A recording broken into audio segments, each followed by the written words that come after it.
Hey everyone, before we get started, don't forget to like and subscribe. It'll really help the channel out a lot. There are spoilers in this review, so if that bothers you, please turn off the video, but if not, let's get to it.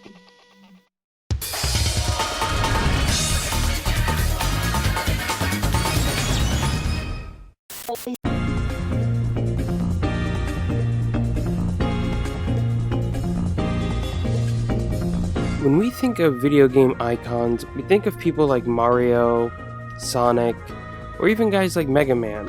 What about Bomberman though? He got a revival when the Switch came out with Bomberman R. It's classic Bomberman action for a new age. I really enjoyed this game a lot and it's definitely fun to play. People who grew up with the older Bomberman titles will feel right at home here. But I didn't grow up with the original games.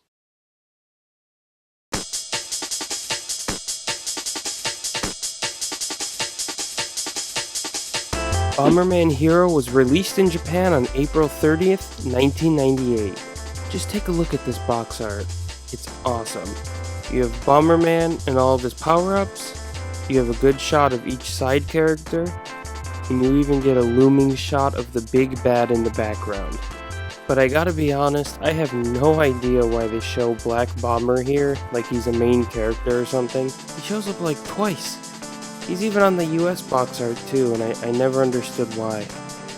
As someone who had an N64 as a kid, Bomberman Hero was one of my favorite games. I was in love with Mario 64, so anything that even remotely resembled it was awesome to me.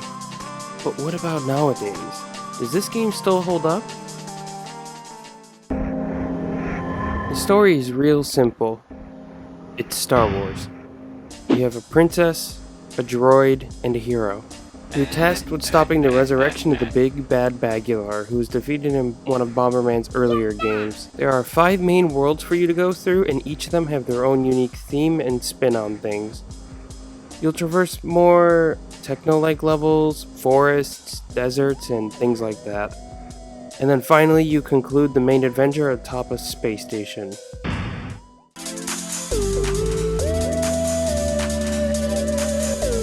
So within each of these worlds there are different level types. Of course you have the normal levels where you go from A to B, but those also come in different flavors, like the occasional Louie level, which is like the Bomberman version of Yoshi. Of course there's the flying levels, underwater levels, and snowboarding levels too.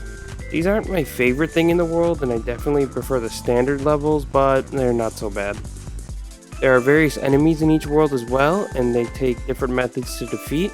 Some are harder than the others, and some will even take more than one hit depending on who it is. So how exactly do you take them down?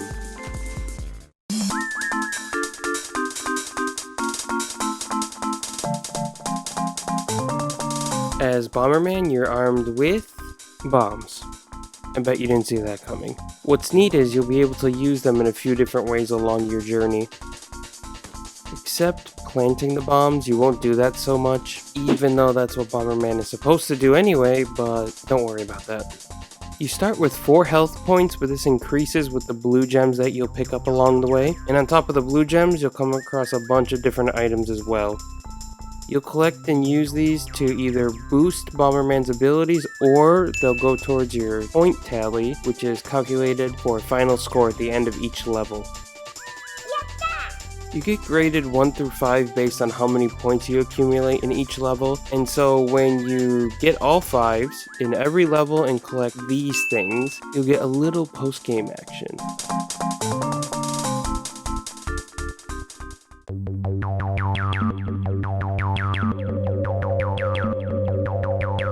And by a little, I really do mean only a little. There's actually a hidden level, and this is where you square off against Devil Bomber, and he's a villain from one of Bomberman's other pocket adventures. It's cool trivia and all, but don't worry, you don't really need to know much backstory here. This guy is more like a neat shout out and nothing more, because he's pathetically easy to beat, and it's pretty disappointing for a hidden boss considering how much work you have to do to go out and find him.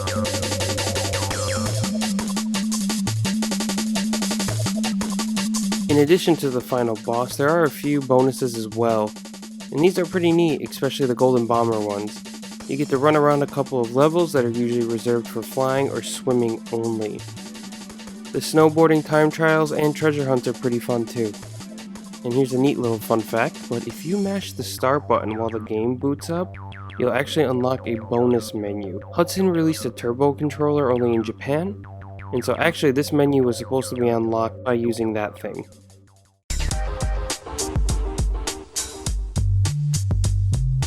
So besides throwing bombs, there's the movement, right? And I love the way Bomberman moves in this game. It might seem a little bit slippery at first, but I think once you get used to it, it gets to be more and more rewarding as the game goes on. Again, going back to the air and sea levels, they're not really my favorite. The air levels are constantly auto-scrolling, so you're kind of gonna get hit by bombs more often than not, especially if you spam them to take down enemies. The sea levels themselves aren't auto-scrolling, but it is definitely hard to move while you're propelling yourself forward. But in general, I really do like the level design. It's simple, but it's fun and it's engaging. However, the yellow moving platform levels are some of the worst, if not the absolute worst in the entire game. These things suck so bad. Not only do they slow down the gameplay to a screeching halt, if you get under a 5, or if you forget an ad hoc bomb or something, you have to play these things again, and it's the worst. But thankfully there's only a couple of these in the game, so you just have to deal with them for a little bit, and then that's it. That said, another thing that gets me is the scoring system. Sometimes you'll just be way over, blowing out the requirements for a 5 by 2,000 or 3,000 points, and then other times you'll be over only by 100 or something, and then sometimes you'll be under by 100, which is just extremely unlucky. And then there's the levels where you think you've gotten everything, and then you're 2,000 points under because you forgot a random gem or something. It seems a little bit inconsistent. Having said that though, in general the game is kind of on the easier side. The point requirements aren't too high for most levels, so you'll be able to get a 5 without much problem.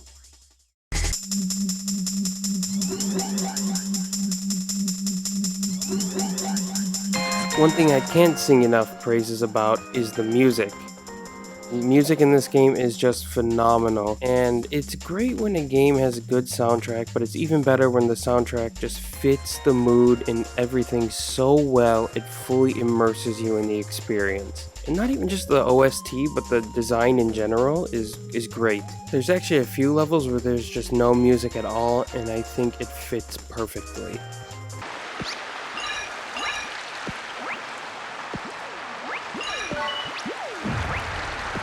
Jun Chikuma, a regular in the series since the NES days, really outdid herself with this one.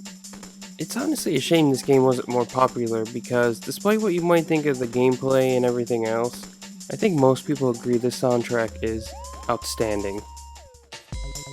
So like most things on this channel, I'm going over the Japanese version of course, but let's talk about the US version for a little bit, which was released on September 1st, 1998. Unlike Resident Evil, which had a title change and a new ending song, this game just has a title change. Not sure why, but maybe people thought it would be like a sequel to something, I don't know. But besides naming conventions, there was a little bit of change when they brought the game to the US actually. They changed the intro splash screen, and just about every single item placement in the game and the difficulty. Oh yes. So not only did they increase the point tallies for each end of the level score, enemies have more health, including the bosses, and on top of that, your health and bomb status gets reset every single time you shut the game off, and this effectively addresses my complaint of the game being too easy, for sure. In fact, the US version was the one I grew up with, so when I went back and played the Japanese version, I did notice the health thing right away, but I also did kind of feel like in general it was a lot easier, but I just didn't know why.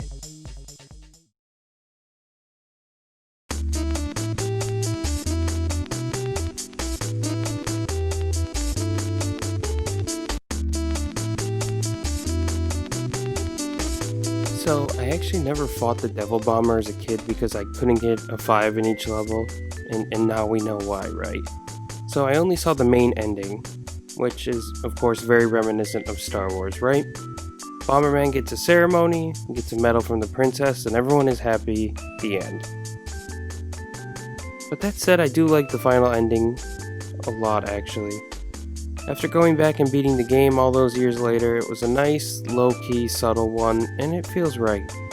Feels like I had one more thing to do, and it didn't warrant a huge celebration, but it finally felt over for real this time. I think back to those times, and I have to admit that my rating might be clouded in nostalgia, but that's fine. We all have our own experiences to draw from and our own biases. If you can get a copy of this game, I highly recommend it, but that's easier said than done because outside of the Nintendo 64, it was available on the Wii Virtual Console, rest in peace, and there's nothing else besides that. I think that even with all of its flaws, it's a short and sweet platformer. And yeah, like I said, unfortunately you can only get it on the N64, but if you have one laying around, I definitely recommend tracking it down. It would be nice to see this game re-released again, wouldn't it? We never got a sequel or anything like it again in the series, so I would have liked to see how they could push the formula even further and flesh the gameplay out even more. If I had to give this game a rating, I'd have to give it a 3.5 for the Japanese version, and the international version getting a 4.0 due to the increase in difficulty to make the game more challenging. Even though it might not seem so unique, I think it definitely holds up against other platformers for the good controls, gameplay, and wonderful OST. If you're a fellow Japanese learner, this game is definitely targeted towards younger players, so it doesn't feature difficult vocabulary, which is kinda nice. You won't find any kanji in here, only hiragana and katakana, so rest easy if you're just starting out. As a more advanced learner, I'd say there's definitely better sources to challenge you, but anything is better than nothing. It gets 1.5 rising suns out of 5 on the Japanese scale. So, that's my thoughts on Bomberman Hero. I found it while I was out shopping, and I think I got lucky since it was only about 300 yen or so, which is a steal for a box copy of a game here. I'm glad I can give it one more spin, and if you like this video, I hope you'll try it out too if you can get your hands on it. And thanks again for watching. See you real soon.